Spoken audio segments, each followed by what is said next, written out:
सत्यनारायण भगवान की जय। दोस्तों, स्वागत है आपका हमारे YouTube चैनल व्रत साधना में। आज के इस वीडियो में आप सब जानेंगे कि दिन सुनी जाने वाली श्री सत्यनारायण भगवान की कथा। इस कथा को श्रवण करने से अधमेश यज्ञ का फल प्राप्त होता है, साथ ही में अनंत प्रकार की सुख समृद्धि का भी वरदान मिलता है। तो आइए आज की इस वीडियो में हम आपको सुनाने वाले हैं मार्गशीर्ष पूर्णिमा श्री सत्यनारायण भगवान की कथा। सबसे पहले आप वीडियो को लाइक करके चैनल को सब्सक्राइब कर लें, क्योंकि ऐसी ही व्रत कथाओं की वीडियो हमारे चैनल पे आती रहती हैं। जहां होता है सत्यनारायण व्रत, वहां बसता है सुखधाम। दीन दुखी के कष्ट हरे श्री सत्यनारायण भगवान। तो प्रेम से बोलिए सत्यनारायण भगवान की जय। सत्यनारायण भगवान की कथा केवल एक पूजा ही नहीं, बल्कि एक अद्भुत आशीर्वाद है जो जीवन में सुख शांति और समृद्धि लाता है। श्री सत्यनारायण भगवान की कथा के श्रवण से हर संकट, हर पाप का नाश होता है। आज सत्य, धर्म और भक्ति के इस महायज्ञ में हम सब एकत्रित हुए हैं।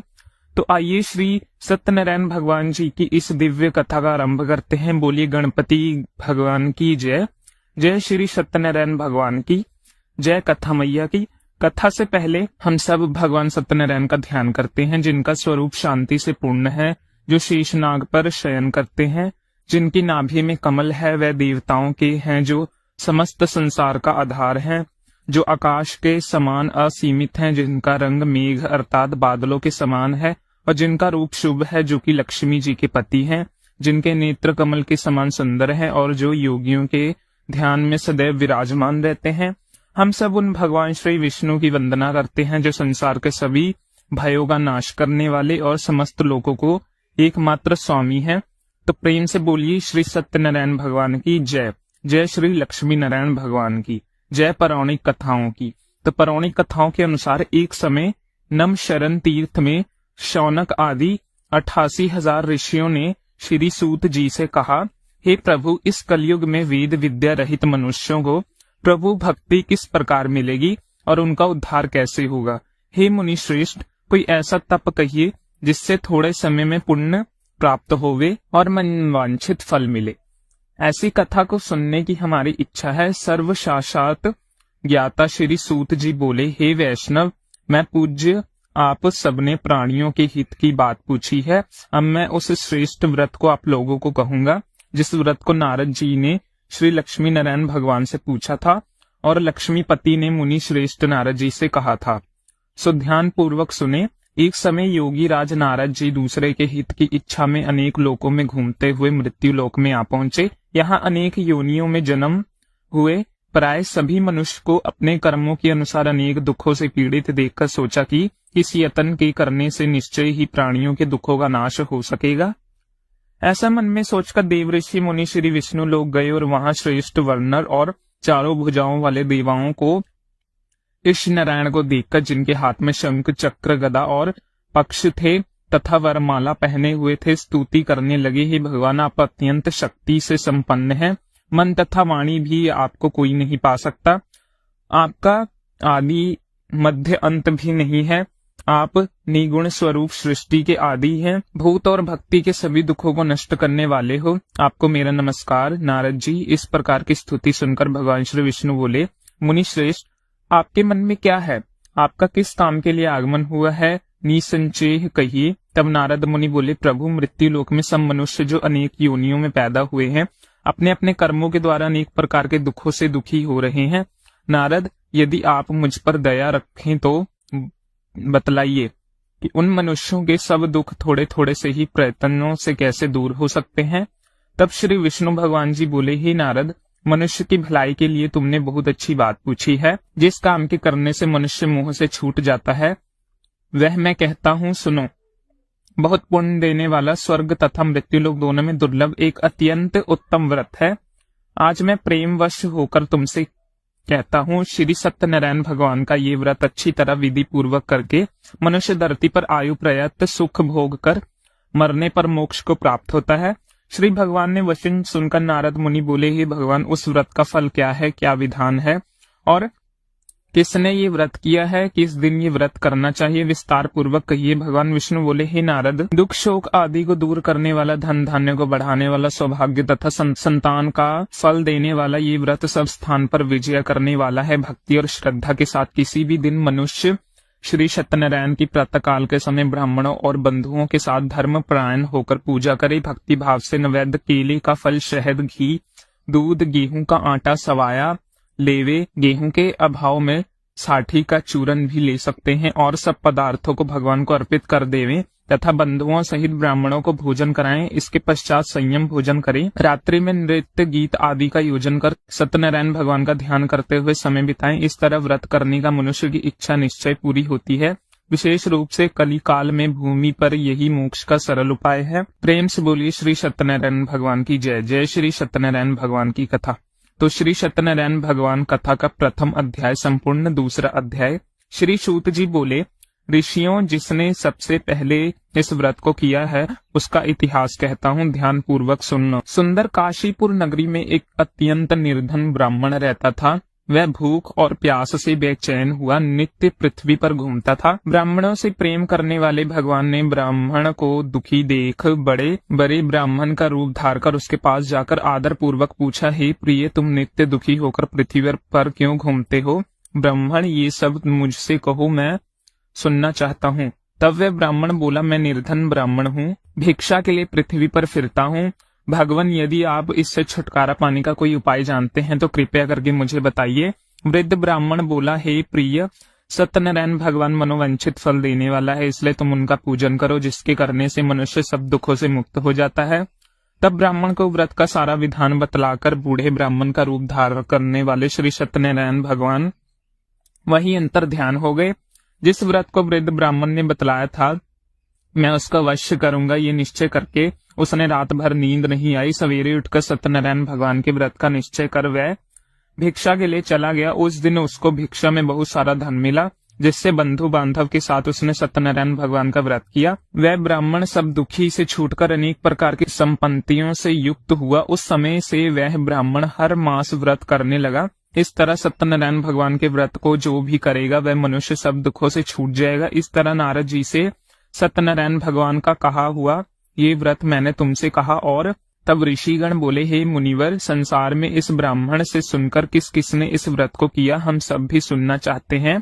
इसके लिए हमारे मन में अत्यंत जिज्ञासा हो रही है। सूत जी बोले, हे मुनियों, जिसने इस व्रत को किया है वह सब भी सुनो। एक समय वह ब्राह्मण धन और ऐश्वर्य के अनुसार बंधु बांधव के साथ व्रत करने को तैयार हुआ। उसी समय एक लकड़ी बेचने वाला बूढ़ा आदमी आया और बाहर लकड़ियों को रखकर ब्राह्मण के मकान में गया। प्यास से दुखी लड़खड़ाता उनके व्रत करते देखकर ब्राह्मण को नमस्कार करके कहने लगा, आप क्या कर रहे हैं?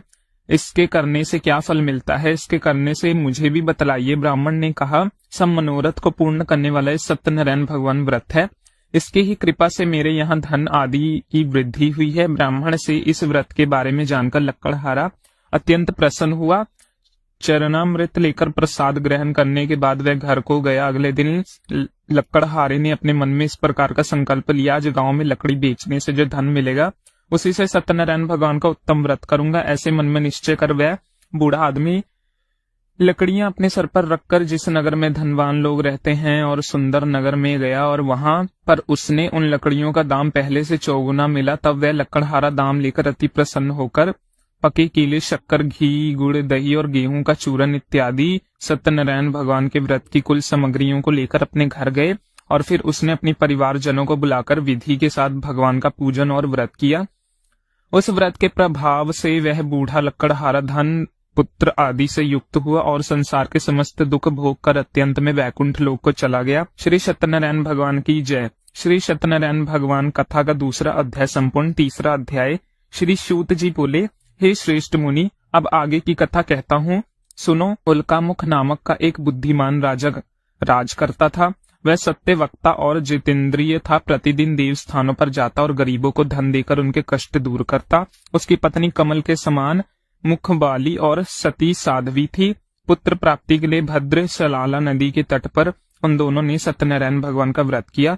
उस समय वहां एक साधु नामक वैश्य आया उसके पास व्यापार के लिए बहुत सारा धन था। वह नाव को किनारे पर ठहराकर राजा के पास आ गया और राजा को व्रत करते देखकर विनय के साथ पूछने लगा, राजन, भक्ति युक्त चित्त से आप क्या कर रहे हैं? मेरी सुनने की इच्छा है, आप मुझे ये बतलाएं। तब राजा बोले, हे वैश्व, आपने बांधव के साथ पुत्र आदि की प्राप्ति के लिए मैं यहाँ शक्तिमान सत्यनारायण भगवान का व्रत और पूजन मैं कर रहा हूँ। राजा के वचन सुनकर साधु आदर से बोला, हे राजन, मुझे भी इसका सब विधि विधान कहो, मैं भी इसी के अनुसार इस व्रत को अवश्य करूंगा। मेरी भी कोई संतान नहीं है और मुझे विश्वास है कि इस व्रत को करने से निश्चय ही मुझे संतान प्राप्ति होगी। तब राजा ने सब विधान सुनकर व्यापार से निवृत्त होकर ये आनंद के साथ अपने घर को गया। साधु ने अपने स्त्री को संतान देने वाले इस व्रत को सुनाया और प्रण लिया कि जब मेरे यहाँ संतान होगी तब मैं इस व्रत को करूंगा। साधु ने ऐसा वचन अपनी पत्नी लीलावती से कहे। एक दिन उसकी पत्नी पति के साथ आनंदित होकर संसारिक धर्म में प्रवृत्त होकर श्री सत्यनारायण भगवान की कृपा से गर्भवती हो गई और 10वें महीने उसको एक सुंदर कन्या का जन्म हुआ। वह कन्या दिनों दिन इस तरह बढ़ने लगी जैसे शुक्ल पक्ष का चंद्रमा बढ़ता है। कन्या का नाम कलावती रखा गया। तब लीलावती ने मीठे शब्द में अपने पति से कहा, स्वामी, जो आपने संकल्प लिया था कि मैं संतान होने पर सत्यनारायण भगवान का व्रत करूंगा, अब आप उसे करिए। साधु बोला, प्रिय, इसके विवाह पर करूंगा। इस प्रकार अपनी पत्नी को आश्वासन देकर वह नगर को चला गया। अब कलावती अपने पिता के घर में रहकर बड़ी हो गई थी और एक दिन साधु अब नगर में सखियों के साथ अपनी पुत्री को देखता हुआ तुरंत दूत को बुलाकर कहा कि पुत्री के लिए कोई सौभाग्य वर देख कर लाओ। साधु की आज्ञा पाकर दूत कंचन नगर पहुंचा और वहां पर खोज कर देखभाल कर कन्या के लिए सुभोग्य वर्णिक पुत्र को ले आया। उस सौभाग्य युवक को देखकर साधु ने अपने बंधु बांधव सहित प्रसन्न चित्त होकर अपनी पुत्री का विवाह उसके साथ कर दिया, किंतु दुर्भाग्य से विवाह के समय भी वह उस व्रत को ना कर पाया, वो भूल गया। तब श्री सत्यनारायण भगवान क्रोधित हो गए, साधु को श्राप दे दिया कि तुम्हें दारुणमय दुख प्राप्त होगा। अपने कार्य में कुशल साधु वैश्व अपने जमाता सहित समुद्र के समीप स्थित रतन नगर में गया और वहां दोनों ससुर जमाई चंद्रकेतु राजा के उस नगर में व्यापार करने लगे। एक दिन भगवान सत्यनारायण की माया से प्रेरित कोई चोर राजा का धन चुराकर भाग रहा था, किंतु राजा के दूतों को आता देखकर चोर घबराता हुआ धन को वहीं छुपा छोड़कर चला गया जहां वह ससुर और जमाई ठहरे हुए थे। जब दूतों ने उन साधु वैश्यों के पास राजा के धन को रखा हुआ देखा, उन्होंने को चोर समझ लिया और दोनों को बांध कर ले गए और राजा के पास जाकर बोले, हे राजन, ये दो चोर हम पकड़ लाए हैं, देखो, अब आज्ञा दीजिए। तब राजा की आज्ञा से उन्हें कठोर कारावास में डलवा दिया गया। उसने सब धन भी छीन लिया। सत्यनारायण भगवान के श्राप के कारण साधु वैश्व की पत्नी और पुत्री भी इधर घर में बहुत दुखी रहने लगी। उनके घर पर जो भी धन रखा था वह चोरी हो चुका था। शारीरिक और मानसिक पीड़ा और भूख प्यास से अति दुखी होकर अन्न की चिंता में कलावती एक दिन ब्राह्मण के घर गई और वहां उसने सत्यनारायण भगवान का व्रत होते देखा। फिर कथा सुनी और प्रसाद ग्रहण करते रात होने पर वह घर आई तो उसकी माता ने कलावती से पूछा, पुत्री तू कहाँ थी? मेरे मन में न जाने क्या क्या चल रहा था। कलावती कहने लगी, माता, मैंने एक ब्राह्मण के घर पर श्री सत्यनारायण भगवान का व्रत होते देखा। कन्या के ऐसे वचन सुनकर लीलावती भगवान के पूजन की तैयारी करने लगी। लीलावती ने परिवार और बंधु सहित श्री सत्यनारायण भगवान का पूजन किया और वर मांगने की मेरे पति और दामाद शीघ्र घर आ जाए। साथ ही प्रार्थना की कि हम सबका अपराध क्षमा करो। सत्यनारायण भगवान इस व्रत में संतुष्ट हो गए और राजा चंद्रकेतु को स्पर्श में दर्शन देकर कहा, हे राजन, तुमने जिन दिनों वैश्व को बंदी बना रखा है वह निर्दोष हैं, उन्हें प्रातः ही छोड़ दो और उनका सब धन जो तुमने ले लिया है उन्हें वापस लौटा दो, नहीं तो मैं तेरा धन, राज्य, पुत्र आदि सब नष्ट कर दूंगा। राजा को ऐसे वचन कहकर भगवान अंतर ध्यान हो गए। प्रातःकाल राजा चंद्रकेतु ने सभा में सरपय सुनाया। फिर दोनों वणिक पुत्रों को कैद से मुक्त कर सभा में बुलाया। दोनों को आते ही राजा को नमस्कार किया। राजा मीठे वचन से बोला, मनुभावी, तुम दववश ऐसा कठिन दुख प्राप्त हुआ है, अब तुम्हें कोई भय नहीं। ऐसा कहकर राजा ने उनको नए नए वस्त्र आभूषण पहनाए और जितना धन लिया था उससे 2 गुना धन देकर आदर सहित विदा कर दिया।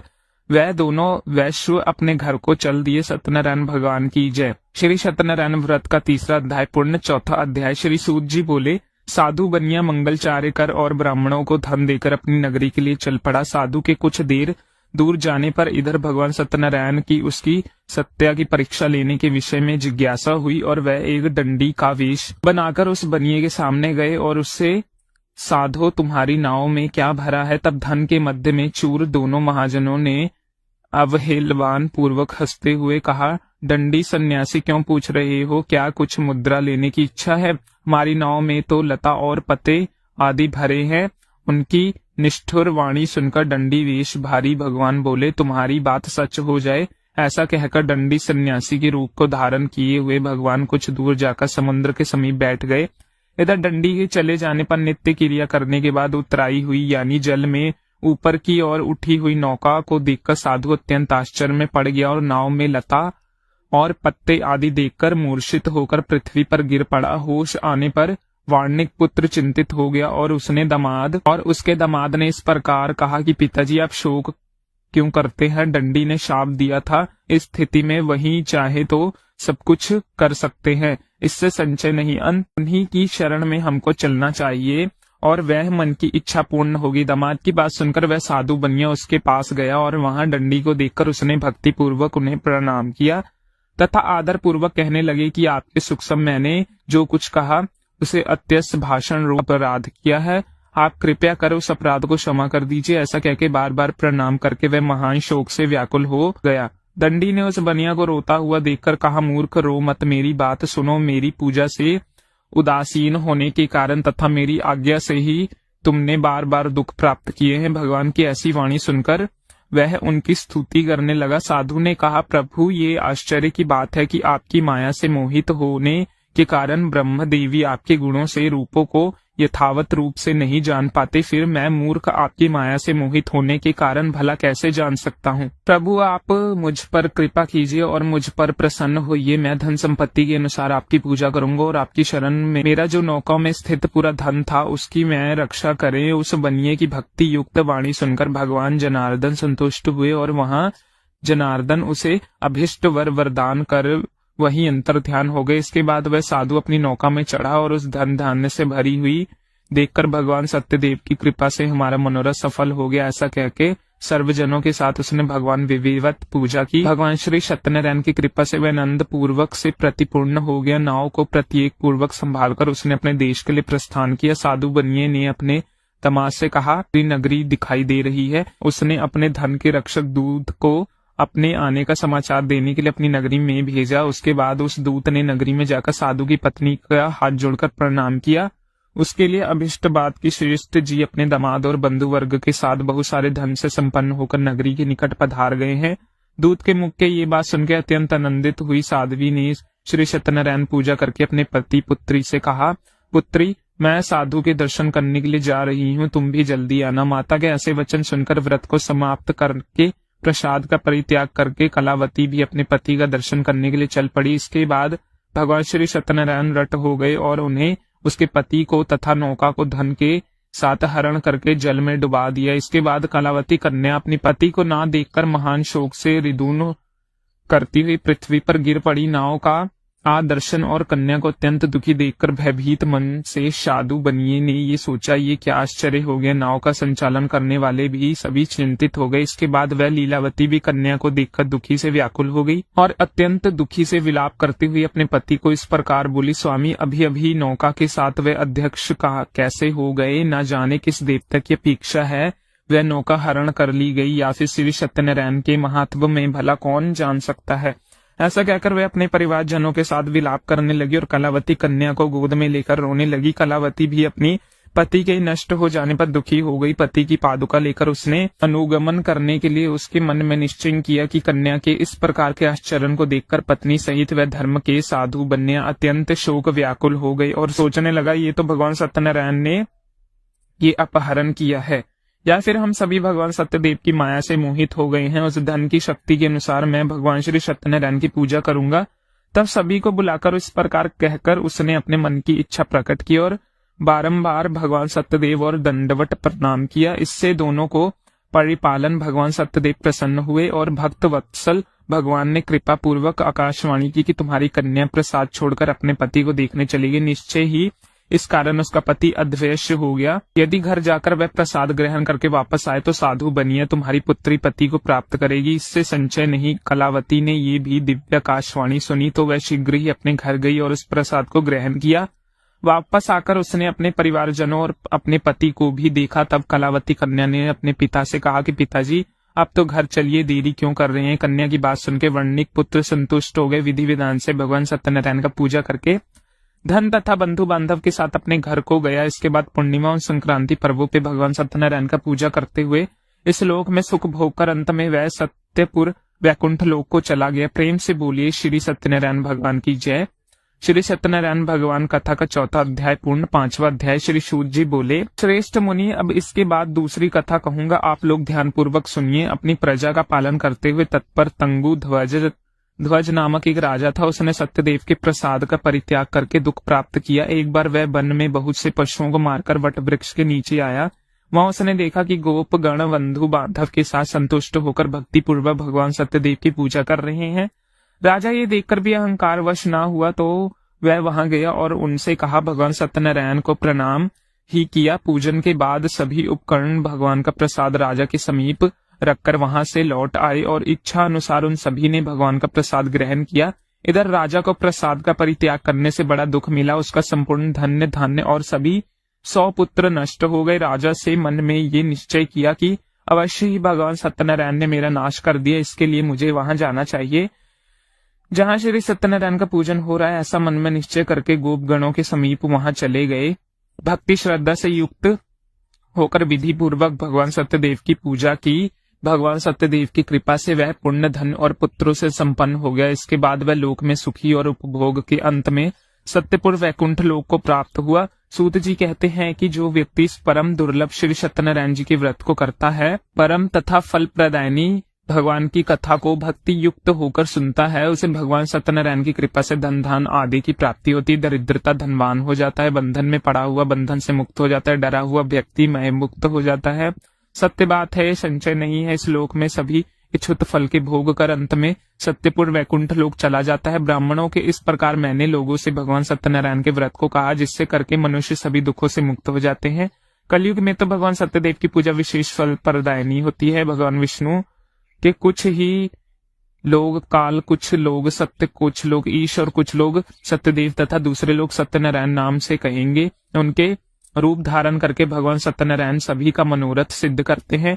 कलयुग में संतान भगवान विष्णु ही सत्यव्रत रूप धारण करके सभी के मनोरथ को पूर्ण करने वाले होंगे। श्रेष्ठ मुनिये, जो भी व्यक्ति नित्य भगवान सत्यनारायण जी की व्रत कथा को पढ़ता है, सुनता है, भगवान सत्यनारायण की कृपा उसे सभी पापों से नष्ट कर देती है। मुनिवर, पूर्व काल में जिन लोगों ने सत्यनारायण के व्रत किया था, अगले जन्म में वृतांत करता हूँ। लोग सुनिए। महान प्रजा संपन्न शतानंद नाम के ब्राह्मण सत्यनारायण व्रत करने के प्रभाव से दूसरे जन्म में सुदामा नामक ब्राह्मण हुए। उस जन्म में भगवान श्री कृष्ण का ध्यान करके उनको मोक्ष प्राप्ति हुई। लक्कड़हारा भील गुहो का राजा हुआ और अगले जन्म में उसको भगवान श्री राम जी की सेवा करके मोक्ष प्राप्त किया। महाराजा उल्का मुख दूसरे जन्म में राजा दशरथ हुए, जिनको श्री रंगनाथ जी की पूजा करने अंत में वैकुंठ प्राप्त हुआ। इस प्रकार धार्मिक और सत्यव्रत साधु पिछले जन्म के सत्यव्रत के प्रभाव से अपने दूसरे जन्म में मोरध्वज नामक राजा हुआ और उसके आर्य के चक्र के अपने पुत्र की आधी देह भगवान श्री विष्णु को अर्पित कर मोक्ष प्राप्त किया।